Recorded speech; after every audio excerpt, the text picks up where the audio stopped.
আপনাদের সামনে কুরবানি আছে। কুরবানি করার আগে আগে মুসলমান হন। কুরবানি করার আগে খাঁটি মুসলমান হয়। রূপধারী মুসলমান হলে কুরবানি আল্লাহর দরবারে কবুল। মানুষের মুসলমান রাষ্ট্রে আছেন যার কারণে আপনি মুসলমান।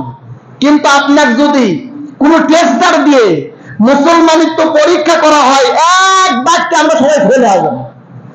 অধিকাংশ মুসলমানই ফেল করতে, ও বাবা ওই যা হয় হয়ে যাক, আমি এগুলোর মধ্যে নাই। মুসলমানের চরিত্র এমন নয়, কারণ ইব্রাহিম পয়গম্বর মুসলমানিত্বকে প্রকাশ করতে গিয়া আগুনের মধ্যে ঝাঁপ দিছে, আর আপনি মুসলমানিত্ব প্রকাশ করতে গিয়ে একটা হক কথা বলা সাহস পান না। কথা বলেন না কেন? হক কথা আপনার জবান দিয়ে বের হয় না, আপনি কয় নাম্বার মুসলমান? বরঞ্চ হক কথা তো বলা দূরের কথা, ঘুষ খাওয়ার হাতের আপনি। আপনার মুখটা হক কথা কেমনে বের হবে? আজকে মুসলমানের জবান দিয়ে হক কথা বের হয় না। ইব্রাহিম পয়গম্বর হক কথা বলতে গিয়ে আগুনের মধ্যে পড়লো, আর আপনি বেহক কথা বলে এসির মধ্যে ঘুমান। আল্লাহ বলবে তুই কয় নম্বর মুসলমান? তো ফিরি না, তুই হলো নমরুদ মার্কা মুসলমান, তসলিমা মার্কা মুসলমান, তুই হলো গাঁজাখুরি মুসলমান, ঘুরিয়া বাখর মুসলমান, তুই আসল মুসলমান না, তুই হলো নকল মুসলমান। কথা বলেন ঠিক কিনা?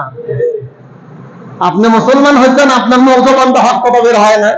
আপনি মুসলমান হয়েছেন, আপনার সামনে করে একটা অনিয়ম চলছে, আপনার জবান দিয়ে কোনো সময় একটা ছোট্ট কথা বের হয় না। ইব্রাহিম পয়গম্বর খালি ওই বকরি জব করছে, গরু জব করছে, ওটা খুব পারেন। ইব্রাহিম পয়গম্বর হক কথা বলতে গিয়ে আপনার জেল খাটবে, ওটা আপনার মুখটা বের হয় না, ওই কাজ আপনার দ্বারাই হয় না। তার মানে আপনি আসল মুসলমান না, আপনার ডুপ্লিকেট মার্কা মুসলমান। এই জন্য নমরুদকে বললো, তুমি যদি তোমার কুরবানি গ্রহণ করতে চাও আল্লাহর আদালতে, তোমাকে মুসলমান